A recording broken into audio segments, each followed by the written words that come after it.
Hello students, class 7. Today we will start chapter 3rd history and the chapter name is the Delhi Sultan. Delhi के सुल्तान, उनके बारे में हमें इस चैप्टर में रीड करना है. In chapter 2 we saw that region like the Kaveri Delta become the center of large kingdom. Chapter 2 में हमने देखा था कि जो कावेरी के आसपास का एरिया था उसके अंदर जो है काफ़ी बड़े राज्यों के केंद्र बन गए थे. Did you notice that there was no mention of a kingdom with Delhi as its capital? और हमने ये भी देखा कि वहाँ किसी ने ऐसा मेंशन नहीं कर रखा था कि दिल्ली उनकी राजधानी रही हो. That was because Delhi become an important city only in the 12th century. ऐसा इस वजह से हुआ क्योंकि जो दिल्ली है वो 12th सेंचुरी यानी 12वीं शताब्दी में ही जो है मेजर एक इम्पोर्टेंट सिटी के रूप में उभर करके सामने आया. Take a look at table first. एक टेबल दे रखा है नेक्स्ट पेज के ऊपर. उसमें कहता है Delhi first become the capital of a kingdom under the Tomar Rajput. सबसे पहले जो दिल्ली है वो तोमर राजपूतों ने उनको अपनी कैपिटल बनाया था. who were defeated in the middle of the 12th century by the Chauhans of Ajmer. जिनको कि अजमेर के चौहानों ने जो 12th यानी 12वीं शताब्दी है उसके मिडल में उनको डिफेट किया था. It was under the Tomars and Chauhan that Delhi became an important commercial center. इन दोनों के ही रूल में जो है तोमर और चौहानों में दिल्ली जो है काफ़ी कमर्शियल यानी व्यापार का केंद्र सेंटर बन गया. Many rich merchant live in the city. काफ़ी जो जैन जो व्यापारी थे वो इसी सिटी में रहते थे. Constructed several temple. उन्होंने बहुत सारे जो है टेम्पल यानी मंदिर बनवाए थे. Coin minted here. कोइन यानी सिक्के, मिंट यानी ढालने का काम. यहाँ पर कोइन यानी सिक्के ढालने का काम भी किया जाता जिसको दहलीवाल कहते थे. ये काफ़ी जो है सर्कुलेशन यानी प्रचलन में था.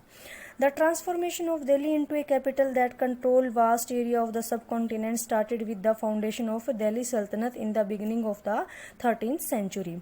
तो जो दिल्ली था वो 13th सेंचुरी के अंदर यानी जब 13वीं शताब्दी है उसके स्टार्टिंग में ही दिल्ली सल्तनत की स्थापना होती है और दिल्ली एक ऐसी कैपिटल बन जाता है जिसका नियंत्रण जो है इस उपमहाद्वीप में फैले काफ़ी बड़े क्षेत्र पर फैल गया था.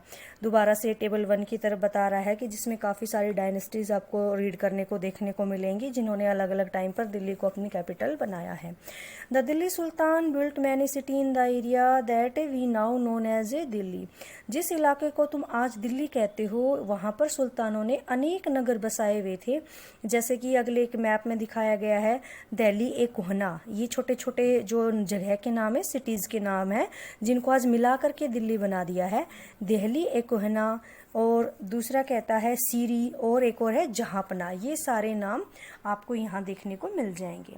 अब अगला है the ruler of the Delhi. जो रूलर्स रहे हैं दिल्ली के उनका टाइम पीरियड भी बता रखा है और डायनेस्टीज भी बता रखे हैं जिन्होंने किस किस समय पर यहाँ पर रूल किया था. तो इसको आप अच्छे से रीड कर लेंगे.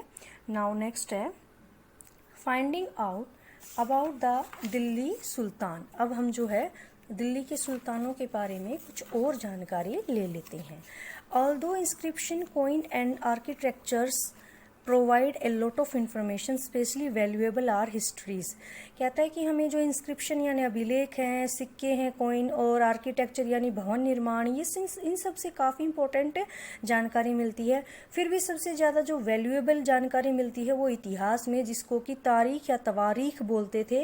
रिटन इन पर्शियन जो फारसी में लिखी गई है लैंग्वेज में और उस समय पर जो दिल्ली का प्रशासन का काम था वो इसी लैंग्वेज के अंदर जो फारसी है इसी लैंग्वेज में लिखा जाता था किया जाता था.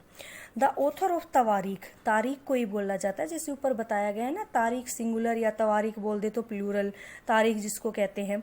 तो उसमें कहता है कि द ऑथर ऑफ तवारीख यानी जो तवारीख के लिखने वाले थे वेल लर्न यानी कि बहुत पढ़े लिखे सुशिक्षित मैन थे उसके अंदर.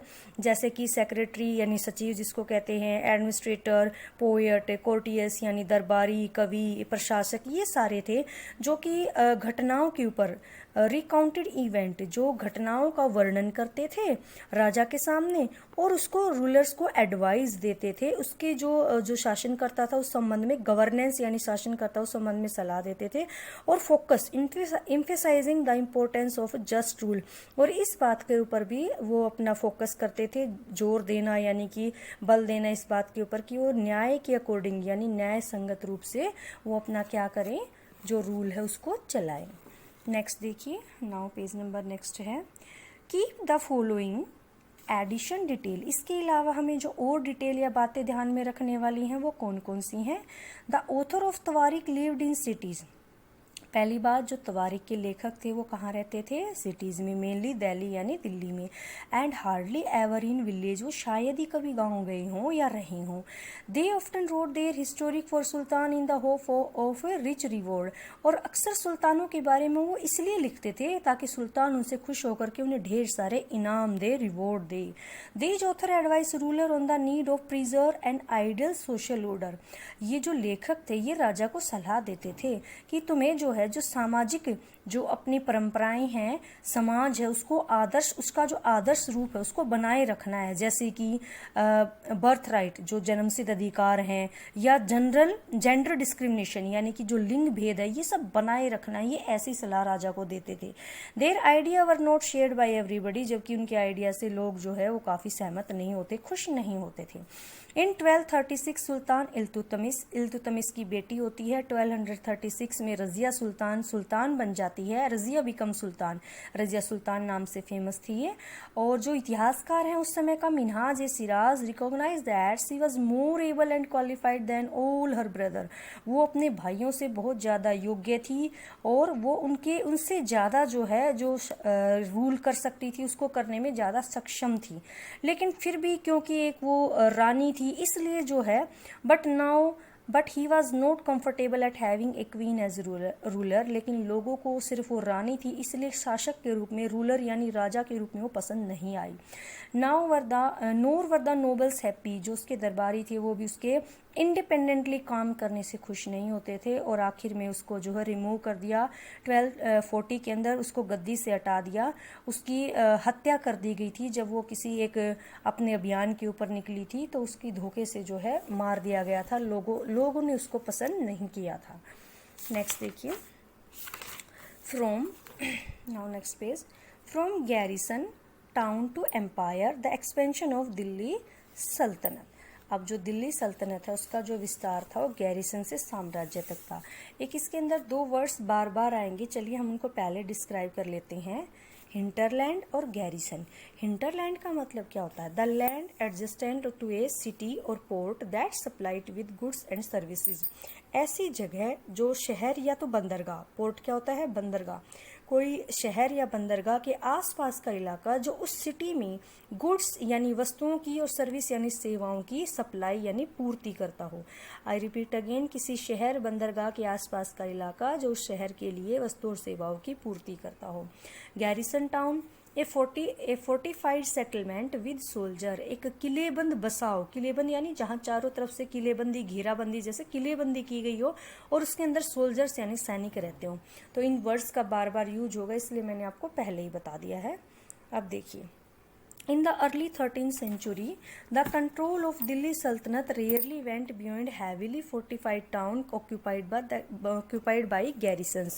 13th century में कहता है कि जो दिल्ली के सुल्तान थे उनका जो पकड़ है उनकी, या जो उनका शासन है, वो शायद ही कभी मजबूत किलेबंदी के बाहर शहरों में फैला हो। यानी कि जो किलेबंदी थी वहीं तक उनका रूल रहता था, उनके बाहर जो है उनकी जो टुकड़ियां थी सैनिकों की, या फिर वहीं तक उनका क्या रहता था, जो उनकी मजबूत है शासन करने का जो तरीका, सब कुछ वहीं फैला रहता था, बाहर उनका फैलाव नहीं था। यानी उनकी जो रूलिंग करने का जो एरिया है वो इसी तक सीमित था। The sultan seldom control the hinterland of the cities and were therefore depend upon trade, tribute, plunder for supply. अब जो है शहरों से क्या कहता है कि शहरों से संबंधित है, लेकिन शहरों से तो ये बिलोंग करते हैं, रिलेटेड थे, लेकिन उनमें भी जो है हिंटरलैंड होता है भीतरी प्रदेश, यानी अंदर का एरिया जो हमने पढ़ा था ना, शहर या बंदरगाह के आसपास के एरिया, उसके ऊपर उनका बिल्कुल भी कंट्रोल नहीं था। और इसलिए जो है ना हिंटरलैंड के ऊपर उनका कंट्रोल नहीं था, इसलिए वो अपनी जो जरूरी चीज़ें होती हैं, एसेंशियल चीज़ें होती हैं, ज़रूरी चीज़ें उनकी सप्लाई के लिए, जैसे कि ट्रेड था या फिर उनके जो खाने पीने की चीज़ें हैं, ट्रिब्यूट व्यापार है, तो उसके लिए रसद के लिए, सामग्री के लिए वो व्यापार, कर, टैक्स या लूटमार, प्लंडर होता है लूटमार, इसी पर निर्भर रहते थे। यानी उनका जो रूल था वो एक बहुत वेल मैनेज तरीके से नहीं था। जहाँ तक उनके सैनिकों का गैरिसन टाउन से वहीं तक उनकी जो रूल है वो उनकी पकड़ वहीं तक थी। Now controlling garrison town is distant Bengal and Sindh from Delhi was extremely difficult। अब जो गैरिसन टाउन है उनके जो दिल्ली से दूर इलाके हैं बंगाल और सिंध, उनके गैरिसन शहरों का नियंत्रण जो है काफ़ी मुश्किल था, उनके ऊपर कंट्रोल नहीं किया जा सकता था क्योंकि ये तो काफ़ी दूर थे। Rebellion war even bad weather could snap fragile communication route, और इसके कारण कई बार लोग जो रिबिलियन यानी बगावत कर देते थे, युद्ध हो जाता था, या फिर जो उनका कम्युनिकेशन है वो बड़ा ही नाजुक था तो वो भी उनसे टूट जाता था। Delhi's authority was also challenged by Mongol invasion from Afghanistan and by the governor who rebelled at any sign of the Sultan's weakness। अब कहता है कि जो शासन को अफगानिस्तान से आने वाले हमलावर यानी कि जो अभी दिल्ली पर रूल कर रहे थे अथॉरिटी, उनको जो चैलेंज मिलता था मंगोलों का जो अफगानिस्तान से आते थे, सूबेदार जो कभी कभी जो है उनको बराबर की राजाओं को बराबर की चुनौती देते थे, उनको जैसे ये पता चलता कि ये राजा की कमजोरी है तो वो विद्रोह का झंडा भी खड़ा कर देते थे, उनके खिलाफ क्या कर देते थे, विद्रोह कर देते थे राजा के खिलाफ। Its consolidation occurred during the reign of Ghiyasuddin Balban and further expansion under Alauddin Khilji and Muhammad Tughlaq. तो इस समय जो है जो दिल्ली की हम बात कर रहे हैं, इनका जो यानी विस्तार हुआ था वो किसके समय पर ज़्यादा हुआ था, वो हुआ था बलबन, गयासुद्दीन बलबन, अलाउद्दीन खिलजी और Mohammad Tughlaq. The first set of campaign along the internal frontier of the Sultanate aimed to consolidating the hinterland of the garrison town। सबसे पहले जो उन्होंने इंटरनल फ्रंटियर यानी जो भीतरी सीमाएं थी उनको उनके लिए कैंपेन यानी अभियान चलाए। सबसे पहले उन्होंने उनको मजबूत करना शुरू किया, उनकी जो पृष्ठभूमि थी अंदर से वो उनका एम था, पहले वो भीतरी सीमाओं को मजबूत करते चले गए, इसके लिए उन्होंने अभियान चलाया। और उस अभियान में क्या किया, ड्यूरिंग दिस कैंपेन यानी इस अभियान के दौरान फॉरेस्ट को क्लियर कर दिया गया, जंगलों को, गंगा यमुना दोआब का जो एरिया था ना उसको क्लियर कर दिया। हंटर गैदर पेस्ट्रोलिस्ट, जो हंटर गैदर शिकारी होते हैं या पेस्ट्रोलिस्ट यानी चरवाहे होते हैं, उनको वहाँ से एक्सपेल्ड खदेड़ दिया गया, उनको वहाँ से हटा दिया गया। और इन लैंड्स के ऊपर जो अब ये लैंड थी इनके ऊपर These land were given to peasant and agriculture was encouraged। अब ये किसानों को जमीन दे दी और कृषि कार्यों को बढ़ावा देने लगे। New fortified garrison town and town were established to protect trade route and to promote regional trade।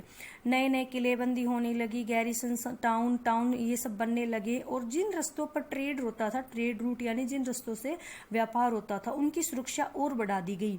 और ट्रेड, रीजनल ट्रेड यानी जो क्षेत्रीय ट्रेड होता है व्यापारिक, उसको और भी जो है उन्नत किया गया, उसके लिए काफ़ी काम किए गए। द सेकेंड एक्सपेंशन, अब और एक्सपेंशन क्या हुआ, second expansion occurred along the external frontier, अब बाहरी सीमा में विस्तार किया गया सल्तनत के। Military expedition into southern India started during the reign of Alauddin Khilji and culminated with Mohammad Tughlaq. इसके बाद जो है मिलिट्री को सैनिक अभियान चलाए गए, उसमें जिसमें अलाउद्दीन खिलजी ने भी चलाए, कहाँ पर, जो अपना साउदर्न पार्ट है उसके अंदर काफ़ी सारे अभियान चलाए। उसके बाद ये अभियान जो है मोहम्मद तुगलक ने भी चलाए थे अपने अंडर जो है ज़्यादा से ज़्यादा एरिए को कंट्रोल करने के लिए, एक्सपेंशन करने के लिए। In their campaign, Sultanate armies captured elephant, horse, slave, carried away precious metal। तो अब जो कहता है कि इसके इन अभियानों के दौरान जो है सल्तनत की आर्मी अपने कब्जे में, कैप्चर्ड यानी कब्जे में ले लेती थी हाथी, घोड़े, गुलाम और जितने भी प्रिकॉशियस मेटल यानी मूल्यवान वस्तुएं थी वो सब ले लेती थी।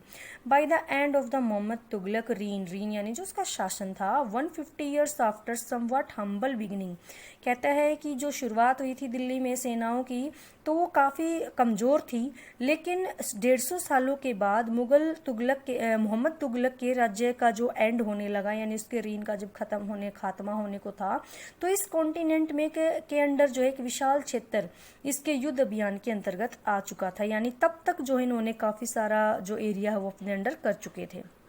युद्धों के जरिए। They had defeated rival army and seize cities, वो अपनी आर्मीज़ को, जो राइवल सेनाओं को, शत्रु की सेनाओं को हरा देते और कब्जों को, शहरों को अपने कब्जों में ले लेते, अपने अंडर ले लेते। द सल्तनत collected tax from the peasantry, अब जो सल्तनत थी वो क्या करती थी, किसानों से टैक्स वसूलने का काम करती थी। डिस्पेंडेड जस्टिस इन द रियाल्म, और जो है प्रशासक मुकदमों में फैसले भी सुनाते थे, सूबेदार और प्रशासक जो होते थे। But how complete and effective was it's control over such a vast territory, लेकिन इतने बड़े विशाल साम्राज्य का जो नियंत्रण था वो किस सीमा तक और कहाँ तक प्रभावशाली था, ये हमें अब देखना है। तो इस वीडियो में हम इतना ही करेंगे बेटा, मिलते हैं नेक्स्ट वीडियो में। Till then okay.